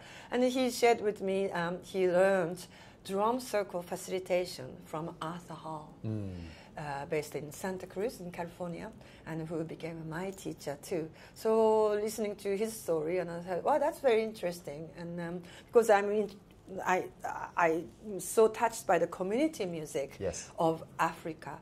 So then, like I signed up right away, and then I think the timing was good. Again, like there was a wall, and then the door opens, and then the door just appeared, and the door opens, and then I just go in there, and then like the drum circle was becoming more like a mainstream. And the REMO, which is the drum head maker in the United States, I think #1 drum head maker, the musical instrument maker in the States. They had such a vision, REMO Belly, the founder of REMO music. REMO is a person's name. Oh, really? Oh. Yeah, Oh, I didn't REMO know Berry, that. who passed away, but he left the legacy that the music is for everybody. The drum is not just a musical instrument, but it's a tool for the school, for community, for the retiree, elders like this. So he spread the joy, he really contributed the joy of music making for everybody, including non-musicians. And so the wind was right, that I get the good wind because the drum circle was coming. So the REMO was sending like Arthur Hall to Hong Kong, or Christine Stevens, who is my mentor, who's a music therapist and devised a program called HealthRHYTHMS, more like a sort of a health and a wellness side of group music making. And so I met Christine. Christine said, I discovered Kumi in Hong Kong. And then they were looking for somebody like who's not too like a classical, background. Yeah, background, but like a down to earth, street level, and then spreading this joy of group drumming. Group drumming. Yeah, and so Christine said to REMO, hey, I found Kumi. She's a really great person for this. And then so I already signed up for Arthur Hall's group. Drum circle facilitation training program. Is it in the US? Yeah, it's in the US. Okay. It's in Hawaii. It's a 6-day program, and it's quite, it's not cheap. But REMO said, "Oh, we all support you. Like we want to sponsor you." And then the REMO's distributor is Tom Lee Music in Hong Kong, and Tom Lee's, Mr. Frank Lee. I mean, he's such a nice guy. He became a good friend too. He also wanted to support too, and start this drum circle in Hong Kong. Yeah. And so, I went to Hawaii and I had a beautiful time. And since I was already teaching West African drumming, and then I was already doing community music, and so What do you find different between Arthur Hall's way of drum circle making, or your experience in your Africa tribal community music? What do you find is most different between the two? Arthur is smart. Arthur is, he dedicated his whole life into drum circle, spreading the drum circle, and also teaching how to do this. Yes. So almost every city or villages, the way he go and do the 3-day or sometimes 6-day training, he plant the seed, and then just like a community music grows. It's amazing. He must have taught, I don't know, like 20,000 people by now. He travels to so many countries, and he systematically made it so easy for people to learn this art. It would take ages if you were just try on error and experiment. You can go that way, but Arthur did it. He wrote a book, and drum circle, community drum circle. His brand, his company is a village music circles. So his philosophy is really the village, and that's where I thought this African village is so fantastic. I'm from a city. I'm a city girl, I'm a Tokyo girl. So like a village music circle, Arthur Hall's brand is just fantastic. Bringing back the spirit of village. Make it alive. Make the villagers feel thrive. Everybody have a different role. Like you have come to my drum jam, community drum jam. Fantastic. So some people doing a cowbell, a go-go bell, some are shaker, maraca, tambourine, some have a big African, But then the big drum doesn't mean like you're the best person, just like tiny faint sound, and everybody have their role. Just like a village, like there's a silversmith there, and farmers there, or mothers, or educators, or maybe warrior, protector of the village there. So everybody have a different role, but they all come together and harmonize. It's so beautiful. So Arthur Hall did a great work, and then so that year was my first experience, 6 days, and I felt like when you are, for example, when you're sailing and your mast broke, right? And then what to do? Like your sail's gone. But then when you touch the water, when the current is going to the direction you want to go. You don't have to do anything. You just current like that, right? Yeah, so I felt that when I stepped into the field of drum circle, maybe I was quite natural. For this, you're born for this kind of thing. Yeah. I like people and I like music, and the two things come together. It's a drum circle. It's a community drum circle, and then thanks to Arthur Hall, my teacher, my mentor Christine Stevens, and so many teachers who have walked and are still walking before me. It's amazing. Have done amazing work, and then brought this group drumming and modern group drumming is not a hippie thing anymore. It is a mainstream. Fortune 500 companies, they hire for productivity, for corporate wellness, because they can save thousands of millions of dollars by their employees being healthy, and then that they relate to each other nicely, so that turnover is less, so the training fee is less. So yeah, it's just like a long time ago when I was a little girl. Japan have a company. It's a bit like that. Everybody, the whole company is a lifelong employment, and then they had a company song, just like a school song, and the company motto they recite. Remind them what our intention is, and they did the summer holiday together. New Year mochi pounding together, just like a community. Together, and we Asians are good for that, I feel, compared to sort of Western and Eastern, we Asian sort of Eastern have more sort of group mentality versus to individualism. We become really productive when the group is going very well. Yeah. Right? So team building, and then wellness, and elders. And I go into a Hong Kong Cancer Fund. And to do the music, empowerment, healing music with the rhythm. So at the very beginning, when you start doing drum jam in Hong Kong, it is not something that happens very occasionally, right?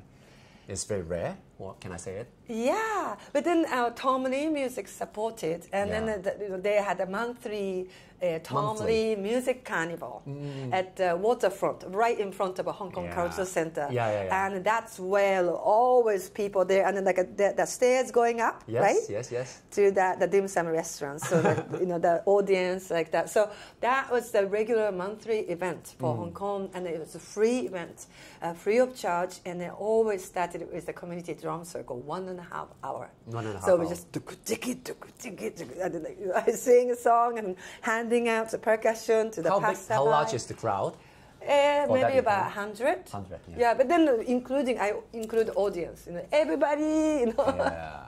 It's just those who get the instruments clap. Boom, boom, and everybody clap. Yeah. So 200-300 easy. Yeah. For those who haven't experienced this, you can imagine that Kumi will bring lots of drums, like everyone got on drums and many other instruments to the event venue. So it's really a big thing. Yes, and it was a beautiful collaboration between me, the artist, and the Tom Lee Music. Actually, Tom Lee Music and the REMO drum company provided the instruments. Yeah, instruments. And then, as you may know, REMO drums are like a modern made of the traditional instruments. So they are really great for Hong Kong because it's humidity. It's like a synthetic skin and like a cardboard and a chipped wood things. So it's totally waterproof. So it was perfect for outdoor. Sometimes like in the summer, Hong Kong, right? Like just rain. Boom, like a rain, and everybody run. And we can leave that most of the instruments because it's REMO.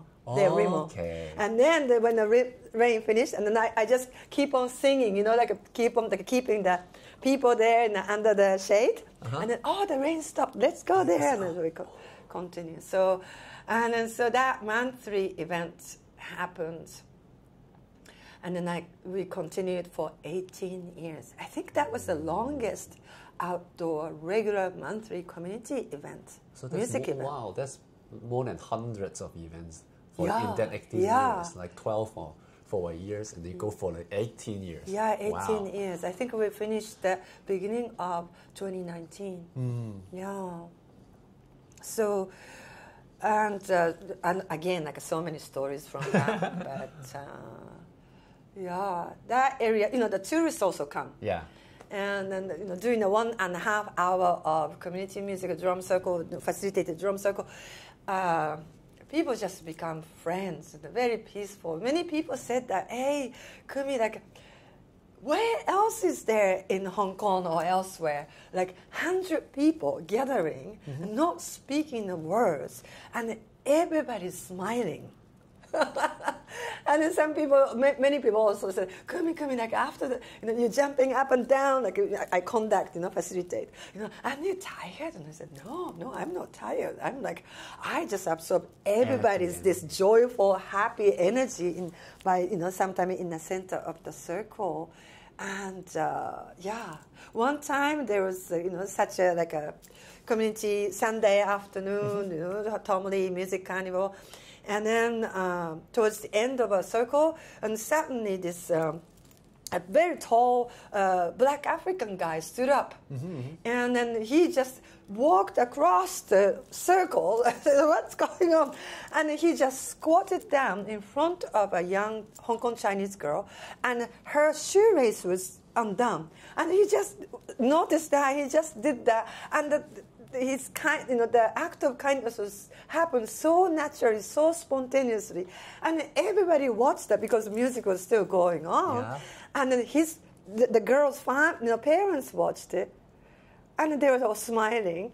And then when I looked at that, it's just like the love and the warmth is just the ripples, and then that drum circle is perfect shape because concentric circle and go like that. And in the Hong Kong Cultural Center, we have so many people watching this thing too. And then I thought, wow, what a tremendous sort of mental health, work. It's not just, it's totally beyond the music. Yeah. So speaking of the ripple, it reminds me that I've asked you some times ago that are you going to teach people doing a facilitator of the drum jam? Yes, it's happening. How's your thoughts now? How is that planning now? Yes, how's the planning now? So now it's really happening. The dates are 24th, 25th, and 26th of October.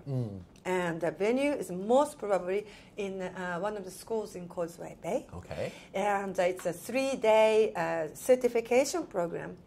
And it's a basic facilitation program. And it is open to people who have never touched the musical instrument before. It is good for teachers of any kind, or school workers, school staff, or community leaders, or corporate trainers, or nurses, doctors, or music shop owner like you, I would be there. or hobby musicians, or street musicians. It's just open to many people. And I tell you, you don't have to become like a Kumi, But then this knowledge, it's my teacher Arthur Hall has been like devising this, adjusting, and like it's a beautiful piece of art, and it's for many people, this 3-day training is a life-changing experience. Once again, you don't have to become like a community drum circle facilitator, but the way you connect with people, the way you relate it to people, the way you notice the people who are just at the corner of the room, like you notice, and you have a way to include that people. It's the art of humanity. And I am so glad that Arthur Hall, my teacher, chose me among 29 other global trainers, and then passed on his art to us, so that I get to teach what he's been teaching so many people all over the world. It is a life-changing experience. And then bringing back the village, that human connection. And then music should be like a spread more and more, not just like really isolating yourself with the earpod, but play music together. I really think that we need more happenings like drum jams in Hong Kong. So only just by yourself you can do limited things. So Yes. it's a very good move for you to like kind of spread it to more people, to get everyone to ignite the fire everywhere. Sure. And then now it is not only me. Yes. You know, it used to be me, but now more people doing it, and then African people doing, you know, in their own very natural, traditional African way, which is beautiful, beautiful work. I get to play with them. I get to work with them. I always learn from them. And then also, like from a young generation, Hong Kong Chinese people have become a drum circle facilitators, and then they will be my sort of right hand, right arms at this October training. Okay, so those who are interested, still go for our show notes. You will get a link there, and then you can register for that. Yeah. I hope many people will come, even though we are limited this one to maybe only 35 people. We don't want to have 100 or 200 people. We want to really nurture that creative space, and then the very special place where people can share their vulnerability and you know, their own stories and, you know, their feeling too. Because you know, we have to be really real to become a true, effective facilitator, I think. Yeah, and also like. When you are facilitating the drum jam or you are doing all your works, I think there is some motivation or philosophy that is behind what you want to do, what you really want to promote. And you showed me some lines. Yes. You showed me some lines this morning, and I want to Sure, read it out, please. and then you may talk more about that. Okay. So this is from Gus Beth. Gus Beth. Gus Beth. Yeah. Okay, Gus Beth, a scientist, and he said, I used to think the top environmental problems were biodiversity loss, ecosystem collapse, and climate change. I thought that with 30 years of good science, we could address those problems. That's what he thinks. But I was wrong. The top environmental problems are selfishness, greed, and apathy. And to deal with those, we need a spiritual and cultural transformation. And we scientists don't know how to do that. It is from American scientist, and then also a lawyer, environmental lawyer, Gus Beth. And when I first read that, I thought, wow, it's so true. Like when I was a child, you know, the science, everybody like dreamed of science, you know, some like a beautiful world will manifest it out, you know, with the moon, the rocket going to the moon, like we thought, you know, automation and things, but what we have is such a, like a, you know, biodiversity collapse. It's just so serious. Microbiome is just so important. Bees are so important, you know, but it's many things are so tangled up now. And then when the scientists said we scientists don't know how to bring about this spiritual and the cultural transformation, I thought like he's very honest. And then, and at the same time, I thought I'm in this work. I'm in this like a big tapestry of, you know, like a cultural cultural transformation by bringing people together, making them realize how it feels good to be together, how good to connect, and how we can connect effectively. You know, do you want to learn like how we can like a non-violent communication, you know, like how we can like make our world better, like we can do this. Yeah, like in the society now, like maybe in Hong Kong, maybe in the modern society, the word spirituality or the spiritual practice are more and more popular. I think people are looking inward. I teach yoga also, but many of this kind of activities or this kind of thoughts, sometimes they are kind of confined to the self. It's more looking into the self. Yes, that helps a lot. But I always feel that a little bit more of the playfulness, a little bit more of connection with others people instead of just meditating or doing something. That is also as important as those Sure, both are meditation very, time. yeah. Yes. So that's why I'm very impressed and very moved by drum jamming or this kind of music connecting different people. Yeah, both are very important, of course, as you said, because it all starts from self-love. And the peace also starts from me, right, from you. But yeah, connecting with people is very, very important, especially now the digital, the social media things. You only just message and then face-to-face communication. The people might hesitate, but you might have heard of this quite well known now. It's a Harvard University study. What is it? What makes us happy? Oh, tell me more. It's a very still ongoing huge research study going over 85 years, and then the scientists not only monitoring thousands of people, not only checking their physical health, but then they interview and then they check their mental well-being, and then they talk to their family and how things that their life going. And it's like a real ongoing study. And then after 85 years of study, what they came is this: what makes us happy? It's not the money or the social status or how big the house is or the car or not material thing. It is a relationship. The people who nurtured, developed, and maintained the relationship, they are the ones who are happy daily basis, and they live long happily. Yeah. Don't you agree? Yeah, so, yeah. Live long by itself is not quite a meaningful thing. Yeah, you don't want to just become very muscly and then freeze your body after you die in case that the technology will catch up and you can come back. But no friends or whatever. Yeah, then it's kind of meaningless. Yeah. So my intention of doing this community music is that.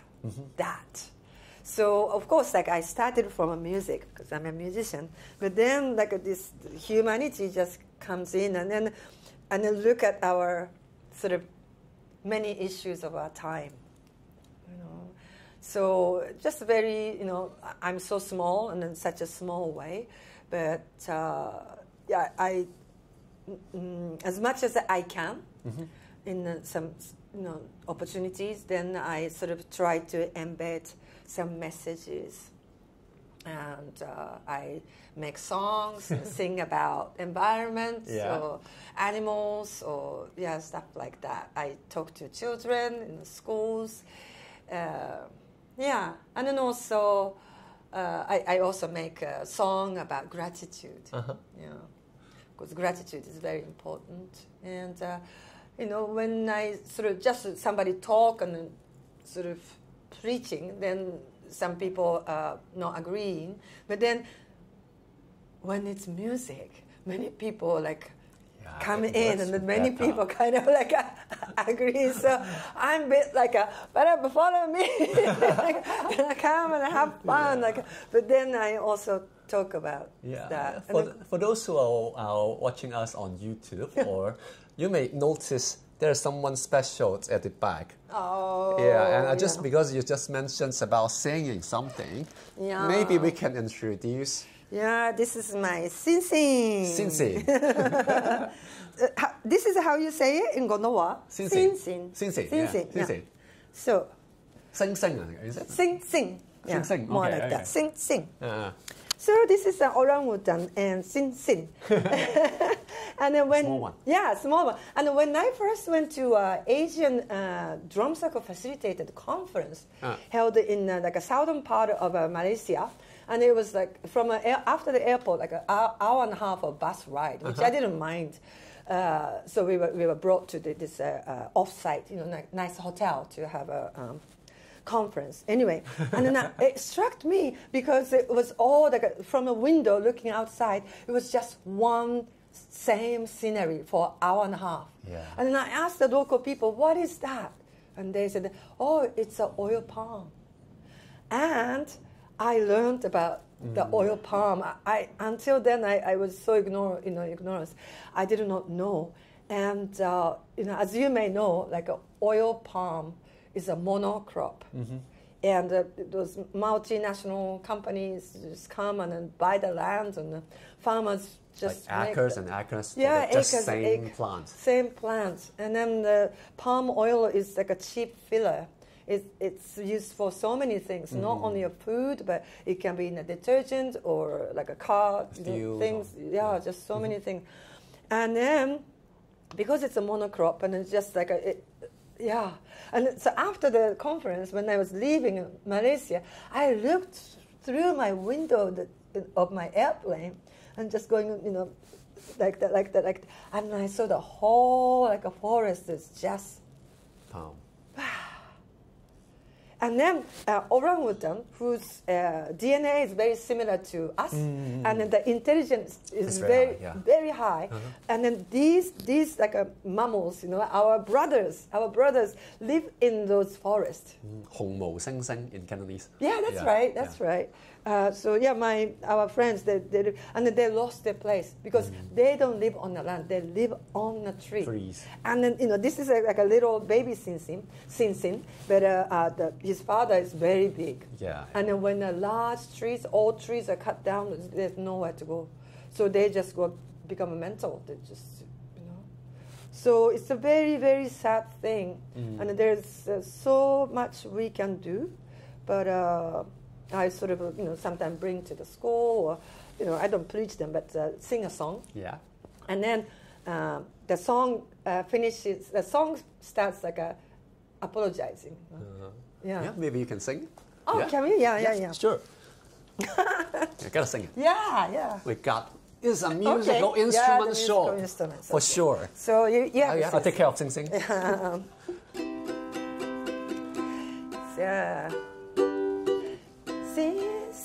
Sin, 对不起. So you can repeat after me. Okay. Yeah.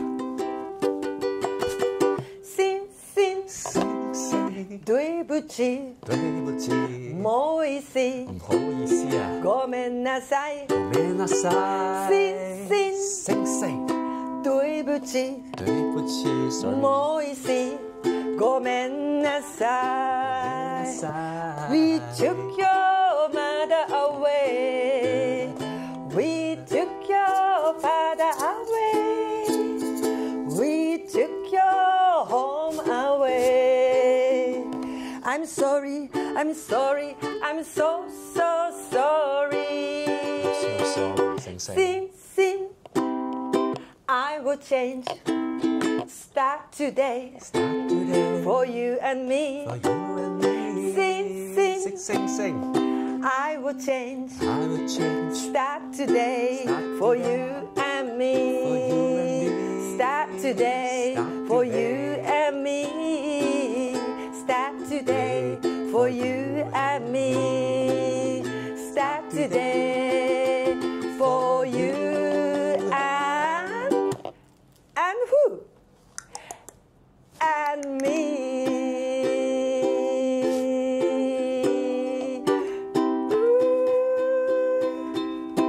Thank you.